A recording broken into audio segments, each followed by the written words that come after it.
मसीह के नाम से जय मसीह की सभी को। आज हम लोग एक बहुत ही इम्पोर्टेंट टॉपिक को लेकर बात करने जा रहे हैं, वो है बाइबल कैनोनाइजेशन।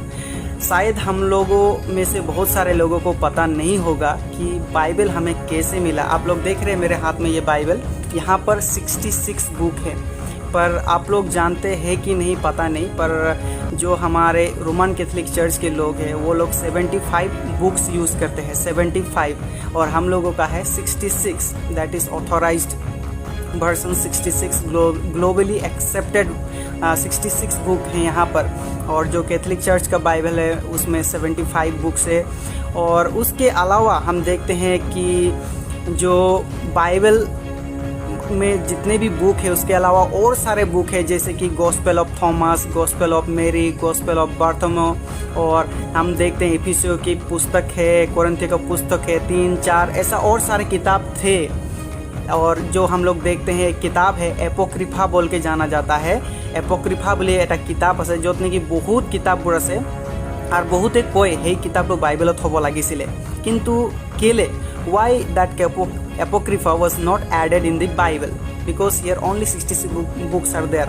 यहाँ पर सिर्फ 66 बुक है, और जो एपोक्रिफा में बुक्स है वहाँ पर भी अच्छे से बातें लिखा हुआ है, लेकिन ऐसा बहुत सारे चीज़ है जो एक्सेप्टेड नहीं हुआ।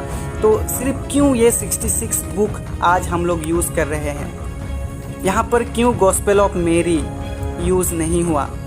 এই কিতাপখনত কেলে gospel of Mary, gospel of Thomas সেইবিলাক কেলে এড হোৱা নাই? Why that was not added? হয়তো बहुत लोगे ये कथा ना जाने। अगर आप लोगों को पता नहीं है तो आप लोग गूगल सर्च करके देखिए एपोक्रिफा बोल के, गॉस्पेल ऑफ मेरी, गॉस्पेल ऑफ थॉमस, ऐसा बहुत सारे किताब आप लोगों को मिल जाएगा, लेकिन वो सभी किताब बाइबल में नहीं है। हम लोग जानते हैं ये जो बाइबल है परमेश्वर का दिया हुआ कहते हैं, और आमिया को परमेश्वर के द्वारा श्वास फूका हुआ किताब है बोलते हैं। आमी जानू ईश्वर निस्साकित बाक्य, द्वितीय तिमोथी तार 3 অধ্যায় 16 পদত লিখা আছে সকলো ঈশ্বৰৰ বাক্য ঈশ্বৰৰ নিস্সাকিত। আৰু এই কিতাপখন তেওঁ যিবিলাকে চুজ কৰিলে কেনেকৈ গম পালে যে এই কিতাপসমূহে ঈশ্বৰৰ নিস্সাকিত বাক্য? केले तेबिलाके एपोक्रिफा चूज न करिले? क्यों वो लोग जो एपोक्रिफा का किताब है वो लोग चूज़ नहीं किया? क्यों वो लोग जो गॉस्पेल ऑफ मेरी है उसको क्यों चूज़ नहीं किया वो लोग इस बाइबल में करने के लिए? तो आज हम लोग इस बारे में बातें करेंगे। तो मैं बताना चाहता हूँ ये जो बाइबल प्रोसेस था, बाइबल को एक साथ करने का प्रोसेस, इसको कैनोनाइजेशन कहा गया है, कैनोनाइजेशन। और ये कैनोनाइजेशन शब्द कैनन से लिया गया है, जिसका मीनिंग है, मतलब मीनिंग है कि वो लोग कुछ गाइडलाइंस लेके, कुछ रूल्स रेगुलेशन लेके वो लोग किताब को चूज़ करने वाले थे, उसी को कैनोनाइजेशन कहा गया है। मतलब कैनन जो बाइबल का बुक्स है वो सब एक साथ लाने के लिए एक प्रोसेस था, उसको ही कैनोनाइजेशन कहा गया है। तो हम लोग आज देखेंगे कि ये किताब कैसे लोग चूज़ किया। हम लोग जानते हैं उन दिनों में, पहला सेंचुरी दूसरा सेंचुरी में जो विश्वासी लोग थे उन लोगों को एक साथ जुटाए रखने में जो चर्च के लीडरगण थे वो लोग बहुत सारा परिश्रम करते थे, और परिश्रम करते थे, और वो लोग हमेशा सोच में रहते थे कैसे विश्वासी गणों को विश्वास में दृढ़ किया जाए, और उन लोगों को कैसे और भी आगे विश्वास में आगे बढ़ा जाए, क्योंकि उस समय में भी बहुत सारा फॉल्स टीचिंग आ गया था चर्च में। तो वे लोग बहुत सारे काउंसिल्स करते थे। काउंसिल मतलब हमारे অসমীয়া যদি আমি কওঁ সভা তেওঁবিলাকে কৰি আছিলে। वो लोग कुछ मीटिंग्स करते थे वहाँ, जहाँ की वो लोग डिस्कशन करते थे कैसा क्या करना है। जैसे कि हम लोग जानते हैं council of Nicaea, council of Carthage, council of, ऐसा बहुत सारे काउंसिल है। तो ऐसे ही एक काउंसिल में, काउंसिल ऑफ कार्टेज कहा गया है 397 AD में, 397 AD में उन्होंने डिस्कशन किया और बाइबल को वो लोग एक साथ किया, 66 बुक वो लोग चूज़ किया। मतलब उस समय में भी बहुत सारा किताब था, उनमें से उन लोगों को बहुत दुर्विधा में थे वो लोग। तेबिलाक बहुत कन्फ्यूजनत आছিলে केनेকৈ तेबिलाके ईश्वरर बाक्यटो बाছি ল'ব, কোনটো ईश्वरर बाक्य হয়, कैसे वो लोग परमेश्वर का वचन को वो लोग कैसे चूज़ करेगा, कौन सा परमेश्वर का वचन है। वो लोग बहुत दुर्विधा में थे, इसीलिए वो लोग परमेश्वर का गाइड को उन लोगों का अंदर में मांगा, और परमेश्वर से वो लोग प्रार्थना किया, और उसका आत्मा से वो लोग मदद मांगा, तब परमेश्वर ने उन लोगों को सहायता किया। तो उन लोग कुछ प्रोसेस को लिया था, गाइडलाइंस को लिया था, जिसके द्वारा वे लोग इस 66 बुक को चूज़ कर पाए। और वो लोग जो दूसरे किताब थे उन लोग को पता चल गया कि ये सब किताब परमेश्वर का जो श्वास वो नहीं है, परमेश्वर का वचन नहीं है, कोई दूसरा लोग दूसरा नाम लेके ये सब किताब लिखा है, इसीलिए वो किताब सब वो लोग रिजेक्ट कर दिया। तो आज हम लोग देखेंगे ऐसा कौन सा प्रोसेस था जिसके द्वारा वे लोग जान पाए कि यही परमेश्वर का वचन है। हम लोग जानते हैं पुराने नियम में, पुराने जो 39 बुक्स है पुराने नियम में, तो वे सारे बुक वे लोग चूज़ करने में कोई प्रॉब्लम नहीं हुआ। जो वहाँ पर कार्टेज में काउंसिल हुआ था 397 में, তেতিয়া তেওঁবিলাকৰ একো অসুবিধা হোৱা নাছিলে পুৰণি নিয়মৰ কিতাপবিলাকক ল'বৰ কাৰণে, কাৰণ সেই সময়ত যি জিউছ লোকসকল আছিলে অলৰেডি তেওঁবিলাকে পুৰণি নিয়মৰ কিতাপবোৰ ইউজ কৰিছিলে। जियूस लोग ऑलरेडी वो लोग जो पुराने नियम के बुक्स थे वो यूज़ कर रहे थे, वे लोग यूज़ कर रहे थे, इसीलिए जो काउंसिल हुआ था वहाँ पर कोई भी प्रॉब्लम नहीं हुआ उन लोगों को ये सारे बुक्स को लेने के लिए। तो पुराने नियम के जो 39 बुक्स था वो ज्यूस लोग पहले से यूज़ कर रहे थे। और दूसरा बात है, हम लोग देखते हैं यीशु मसीह के समय में यीशु मसीह भी पुराने नियम में से बहुत सारे जो वचन वो कोट किया था। इवन जब उसका परीक्षा हुआ था 4 परीक्षा, उस परीक्षा में भी यीशु मसीह ने परमेश्वर के वचन को कोट किया है। और जब वे सिनागो में गया था, सिनागो में भी वो यशायाह नबी के पुस्तक वहाँ से वो पढ़ा। तो जो पुराने नियम का 39 बुक्स है उसमें से उन लोग को चूज़ करने में कोई भी दुविधा नहीं हुआ, क्योंकि यीशु मसीह खुद सिखाया था और जो ज्यूस लोग थे वो लोग भी यूज़ कर रहे थे। पुराने नियम का कोई प्रॉब्लम नहीं था, परंतु जो नया नियम का किताब था वो बहुत सारे प्रॉब्लम खड़ा किया, क्योंकि बहुत सारे किताब था, किसको चूज़ करना है किसको नहीं करना है, वो बहुत सारे प्रॉब्लम में आ गया था। और मैं आप लोगों को बता देना चाहता हूँ कि 397 AD तक हमारे हाथ में ये बाइबल नहीं था। लोग बाइबल का वचन को तो लिखे थे, जैसे हम लोग पढ़ते हैं मत्ती, मार्क, लूका, यूहन्ना, ये सब पूरा नया नियम का किताब, परंतु एक साथ नहीं किया गया था। यहाँ वहाँ वो वचन ईश्वर जी बाइक्यবোৰ আছিলে কিতাপবোৰ লিখা হৈছিলে, যেনেকৈ মতিৰ কিতাপ বেলেগ জেগাত লিখা হৈছিলে, লুকৰ কিতাপ বেলেগ জেগাত, তাৰপিছত পৌলে কিছুমান কিতাপ লিখিছিলে 13টা কিতাপ, সেইবিলাক বেলেগ বেলেগ জেগাত আছিলে, সেইবিলাক পত্ৰ আছিলে। তো তেওঁবিলাকে কনফিউজনত আছিলে কোনটো কিতাপ কেনেকৈ লোৱা হ'ব। তো আমাৰ হাতত हम लोग का हाथ में 397 तक ये बाइबल नहीं था हम लोगों के हाथ में। और ये बाइबल नहीं होने के कारण बहुत सारे प्रॉब्लम खड़ा हुआ था। तो इसीलिए वही काउंसिल में वो लोग एक डिसीजन में आया कि हम लोगों को बाइबल एक साथ करना है, और वे लोग ये सब गाइडलाइंस लिए थे। तो हम लोग सीखेंगे आज कौन सारा गाइडलाइंस वो लोग लिए थे। पहला हम लोग पुराने नियम का ऑलरेडी देख चुके हैं। पुराने नियम का किताब 39 बुक्स है, और वहाँ पर ज्यूस लोग यूज़ ऑलरेडी कर रहे थे वो लोग, और यीशु मसीह भी सिखाया था। तो पुराने नियम के लिए कोई भी प्रॉब्लम नहीं हुआ, और वो लोग डायरेक्ट 39 बुक्स को अप्रूव कर दिया बाइबल में ऐड करने के लिए। और नया नियम के लिए वो लोग कुछ क्राइटेरिया बनाया, कुछ वो लोग कुछ वो जो गाइडलाइंस बनाया कैसे हम लोग को ये वचन को चूज़ करना है। पहला जो गाइडलाइंस था, आप लोग ध्यान से सुनिए। अगर आप लोग नोटबुक लिए हैं तो आप लोग लिख सकते हैं, और आप लोग अगर नोटबुक्स नहीं लिए तो आप लोग ये वीडियो को फिर से देख सकते हैं। पहला जो पॉइंट है वो लोग लिए आप नए नियम को बुक्स चूज़ करने के लिए, वो है कि वो किताब यीशु मसीह के चेलोगणों से लिखा गया था कि नहीं। यीशु मसीह के चेलागण जो आमी कहूँ पाचनीসকলৰ দ্বাৰা লিখা হৈছিলে নে নাই। আৰু দ্বিতীয়টো কথা হ'ল সেই পাচনীসকলৰ কিছুমান ৰিলেটিভে লিখিছিলে নাই সেই কিতাপটো, সেইটো কথা তেওঁবিলাকে ডিছকাছ কৰিলে প্ৰথমে। ये यीशु मसीह के चेलागण ये किताब लिखा था कि नहीं, और उन लोगों का जो संबंधी है वो लोग जो रिलेशनशिप वाला लोग है वो लोग ये किताब को लिखा था कि नहीं, वे लोग देखे वो सब। तो हम लोग देखते हैं कि कुछ जो किताब नया नियम का है, जैसे मैथ्यू, मार्क, ये सब यीशु मसीह के चेला थे, ओके। परंतु हम लोग देखते हैं लूक यीशु मसीह का चेला नहीं था। और जो पोल हम लोग जानते हैं, पोल पाचনি पोल তেওঁ যীশুখ্ৰীষ্টৰ শিষ্য নাছিলে, কিন্তু যীশুখ্ৰীষ্টৰ যি শিষ্যসকল আছিলে তেওঁবিলাকৰ পৰা শিকা হয়, ৰিলেটিভ আছিলে, ব্লাড ৰিলেটিভ নহ'লেও শিষ্যসকলৰ লগৰ কিছুমানৰ পৰা শিকিছিলে তেওঁ। তো সেইটো কথা তেওঁবিলাকে চালে। जो वे लोग देखे कि ये किताब जो है परमेश्वर वचन जो शिष्य लोग थे वे लोग से लिखा गया है कि नहीं, और उन लोगों का जो संबंध के लोग हैं उन लोगों के द्वारा लिखा गया कि नहीं, वो लोग देखे। तो पहला जो क्राइटेरिया था ये था।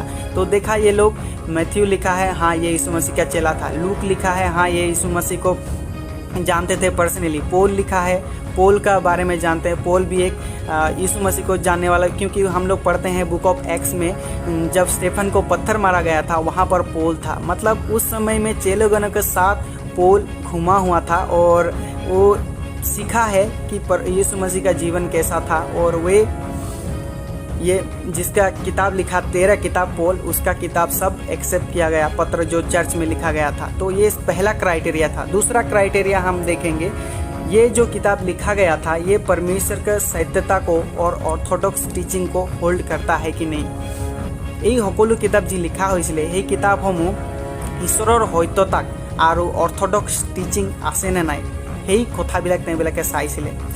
क्योंकि हम लोग देखते हैं suppose book of every book of Hebrew अगर हम लोग पढ़ेंगे तो वहाँ पर हम जानते हैं कि वे जो किताब था, अभी भी लोग कन्फ्यूज़न में है कि कौन लिखा है वो किताब। बहुत सारे लोग कहते हैं पोल लिखा है, परंतु जब हम वो किताब को पढ़ेंगे हम लोग को पता चलेगा इतना गहराई टीचिंग है वहाँ पर, बहुत डीप मीनिंग में। और पुराने नियम की बहुत सारे लोगों का जो हीरोज ऑफ फेथ हम लोग बोलते हैं, वे heroes of faith Abraham, Moses, वे सब के बारे में वहाँ पर लिखा है। बहुत सारे डीप मीनिंग के साथ परमेश्वर के सत्यता को बयां किया है उस किताब में, बुक ऑफ हिब्रू में। तो इसीलिए बुक ऑफ इब्री को चूज़ किया गया।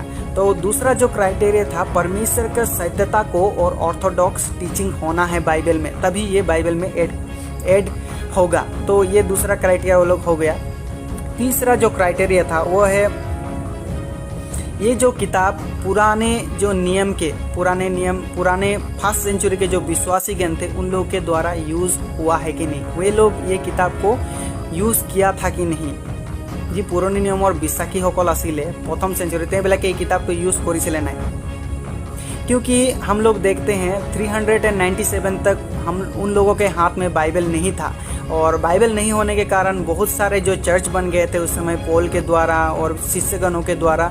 तो वे लोग किसके द्वारा चल रहे थे, जो बुक्स उन लोगों को मिला था वे बुक्स के द्वारा चल रहे थे। तो वो बुक्स, कौन सा बुक वो लोग यूज़ कर रहे थे, वो सब बुक्स को वो लोग ढूंढने लगे और पता चला कि ये बुक्स ऑलरेडी हमारे चर्च में यूज़ हो रहा है। तो वे लोग वो बुक्स लेने लगे। कारण তেওঁবিলাকে जी किताब यूज़ কৰিছিলে प्रथम सेंचुरीत, फार्स्ट सेंचुरीत, সেই সময়ত বাইবেল সন্নিৱিষ্ট কৰা হোৱা নাছিলে। তো তেওঁবিলাকে কি কৰিলে, চালে যে প্ৰথম শতিকাৰ বিশ্বাসীসকলে এই কিতাপবোৰ ইউজ কৰিছিলে নাই, পৌলে লিখা পত্ৰবোৰ ইউজ কৰিছিলে নাই, মথি, মাৰ্ক, লুক, জোহন লিখা শিষ্যবিলাকে লিখা কিতাপবোৰ ইউজ কৰিছিলে নাই। তেওঁবিলাকে সেইটো চালে আৰু পালে যে এই কিতাপসমূহ লোকবিলাকে ইউজ কৰিছিলে, ব্যৱহাৰ কৰিছিলে। সেইকাৰণে তেওঁবিলাকে বাইবেলত সন্নিৱিষ্ট কৰিবলৈ সিদ্ধান্ত ল'লে। और चौथा जो उन लोगों का क्राइटेरिया था वो है कि जो टीचिंग्स जो किताब लिया जाएगा वो किताब सब हम विश्वासी गणों के लिए एप्लीकेबल होगा कि नहीं, रिलेवेंट होगा कि नहीं, आमार कारण ही किताबসমূह प्रयोज्य होबे ने নহয়। कारण তেওঁবিলাকে যদি অযথাই কিছুমান কিতাপ যদি গসপেল অফ যদি থমাস লৈ ল'লে, বেলেগ কিতাপ এটা আছে গসপেল অফ থমাস, সেই কিতাপটো লৈ ল'লে আৰু সেই কিতাপত যদি আমাৰ বিশ্বাসীবিলাকৰ কাৰণে আৰু ঈশ্বৰৰ সত্যতাৰ যদি কোনো এটা কথাই নাথাকে তেনেহ'লে লৈ কিনে কি তেওঁবিলাকৰ মানে ইম্পৰ্টেণ্ট কি মানে লাভ হ'ব সেইটো কথা। अगर वो लोग कुछ ऐसे ही बुक्स ले जैसे कि गॉस्पेल ऑफ थॉमस और वे सब किताब लेके अगर विश्वासी लोगों के लिए वे यूज़ ही नहीं होता है, कुछ रिलेवेंट ही नहीं है, तो वो सब क्या यूज़ का होगा। तो इसीलिए वे लोग देखे कि ये जो किताब है हमारे विश्वासी गणों के लिए रिलेवेंट है कि नहीं, ये काम आएगा कि नहीं। तो वे क्राइटेरिया था। और हम लोगों को ये जो क्राइटेरिया मैं आप लोगों को बताया, शिष्यगणों के द्वारा लिखा हुआ होना चाहिए, उन लोगों को जो रिलेटिव था उन लोगों के द्वारा लिखा होना चाहिए किताब। उसका बाद में विश्वासी गणों के द्वारा जो किताबें लेंगे वो किताब उन लोगों के द्वारा यूज़ हुआ है कि नहीं। और तीसरा में बताया ये उस किताब में परमेश्वर का सत्यता है कि नहीं, और परमेश्वर का जो टीचिंग्स है ऑर्थोडॉक्स टीचिंग है कि नहीं। और चौथा में बताया कि वे सब किताब में परमेश्वर का जो वचन लिखा गया है तो वह वचन सब हमारे विश्वासी गणों के लिए अच्छा होगा कि नहीं, रिलेवेंट होगा कि नहीं। ये सब 4 बातें मैं आप लोगों को बताई। ये सब क्राइटेरिया था जिसके द्वारा वो लोग 66 बुक को चूज़ किया 397 में। और उसके अलावा हम जानते हैं अगर ये सब किताब परमेश्वर ने लिखा है तो परमेश्वर चाहता था कि ये किताब मेरे लोगों तक पहुँचे ताकि लोग परमेश्वर को जाने। इसीलिए परमेश्वर ने जो लोग उस काउंसिल में बैठा हुआ था, काउंसिल ऑफ कार्टेज में, परमेश्वर ने उन लोगों को ज्ञान बुद्धि दिया, उन लोग को आत्मा से भर दिया ताकि वे लोग को ज्ञान बुद्धि मिले ये 66 बुक को चूज़ करने के लिए। और ये हम लोग को विश्वास करना है कि परमेश्वर ने ही उन लोगों को ज्ञान बुद्धि दिया ये 66 बुक चूज़ करने के लिए।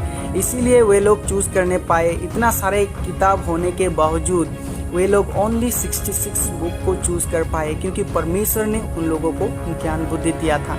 और भी कुछ सारा कुछ ऐसा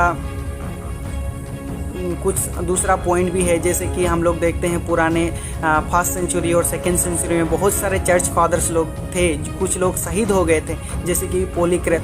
वे कुछ इफिसियों का पत्री जो लिखा हुआ था पहले ही उसको यूज़ किया था, तब तक बाइबल नहीं था, परंतु जब पॉल ने इफिसियों के पत्र में जो लिखा था उस टीचिंग को लेके हम देखते हैं पॉलीक्रैफ भी उसका जो टीचिंग है वहाँ में वो यूज़ करता है।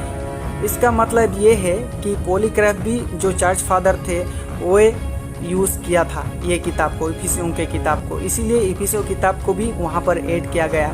और हम लोग जानते हैं आयरेनियस, फिर जस्टिन द मार्टियर, ये जो चर्च फादर्स लोग थे ये लोग भी उन लोगों के टीचिंग में ये किताब सबको ऐड किया है। अगर हम लोग ये बात को जान लेते हैं कि हमारे बाइबल कैसे मिला तो हमारे लिए बहुत सारा लाभदायक होगा कि हम लोग बोल सकते हैं किसी को बाइबल कैसे हुआ, क्योंकि बहुत सारे ऐसे किताब थे। अगर अचानक से कोई पूछ दिया आप लोगों का तो इतना किताब है और कैथोलिक चर्च का तो 75 बुक से आप लोगों को बाइबल में 66 बुक कैसे है। सो कुछ किताब हमारे बाइबल केने कोई आसे যদি কোনোবাই সুধি দিয়ে তাতে ৰোমান কেথলিকৰ বাইবেলত 75টা বুকস কেনেকৈ আছে, এপক্ৰিফাত ইমান কিতাপবোৰ আছে, গস্পেল অফ থমাস আছে, আপোনালোকে কেলে বাইবেলত এড কৰা নাই। তো এইবোৰ কথা জানা আমাৰ প্ৰত্যেক খ্ৰীষ্টানৰ কাৰণে এক ইম্পৰ্টেণ্ট বাৰ্তা হয়। আমি জানিব লাগে আৰু সকলোৱে এই কথা আমি আনকো শিকাব লাগে কেনেকৈ আমি 66টা বুক পালোঁ।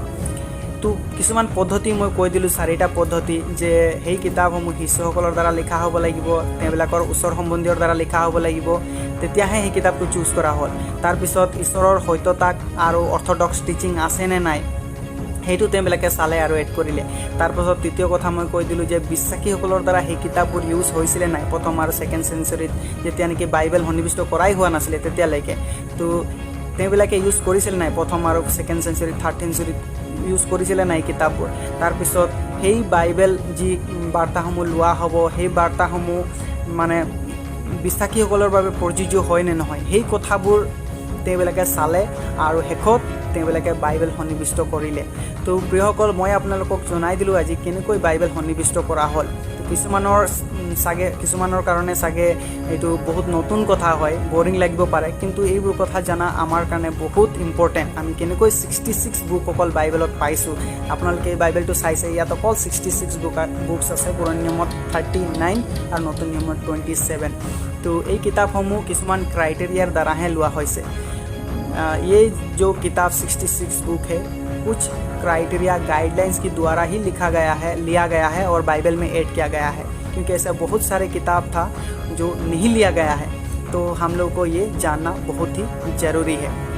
मैं आशा करता हूँ मेरे प्रियजन के आज का जो सेशन था आप लोगों के लिए बहुत ही आशीषदायक है। अगर आप लोग सोचते हैं कि ये इम्पोर्टेंट मैसेज है तो आप लोग शेयर कर दीजिएगा, और दूसरों को आप लोग अगर सीख गए हैं, नोट लिए हैं, तो आप लोग ये वचन को फैला सकते हैं। आप लोग भी अपने चर्च में सिखा सकते हैं अपने विश्वासी गणों को। हम लोगों को 66 बुक कैसे मिल गया, बाइबल कैनोनाइजेशन कैसे हुआ। तो मैं आशा करता हूँ ये सेशन आपके लिए आशीषदायक हुआ है। तो I believe that you have been blessed through this teaching, and if you are not, and there is link given in the description here, you can watch this video. 1 year back I had made one video about this Bible canonization, or if you want to watch this Facebook live again, you can watch it again, and then please note the notes, and then you can share it with your friends and with everyone you know. So let's pray for the concerns I read. Let's pray all. Almighty God, loving Father, thank you so much for this wonderful time. Thank you so much for all the blessings you have added in our life. Thank you so much for the live today program, oh Lord. Thank you for teaching us how your word, Lord, came to us. There were many books, and Lord, you helped your people to choose 66 books. And Lord, we are thankful to you for the word today, oh Lord Jesus. Especially, oh Lord, you help all of us that, Lord, will be able to hold this word in our heart and grow in faith, and we may grow in you, Lord Jesus. Thank you, Father, for hearing. In your matchless name we pray. Amen. Amen. Praise the Lord. সকলোকে join কৰাৰ কাৰণে বহুত বহুত ধন্যবাদ. Thank you so much for joining us. May God bless you all. আৰু আপোনালোকৰ যদি কিবা প্ৰশ্ন থাকে, বাইবেলৰ পৰা কিবা বুজিবলৈ আছে, আপোনালোকে মোক কমেণ্ট কৰি জনাব। আপোনালোকে য'তে কমেণ্ট কৰে, ইউটিউবত কমেণ্ট কৰিব পাৰে বা আপোনালোকে ফেচবুকত কমেণ্ট কৰিব পাৰে। Anything that you want to know from the Bible, যিকোনো কথাই হওক, আপোনালোকে যদি বাইবেলৰ পৰা জানিব বিচাৰিছে, আপোনালোকে কণ্টেক্ট কৰিব পাৰে ডাইৰেক্টলি মোক।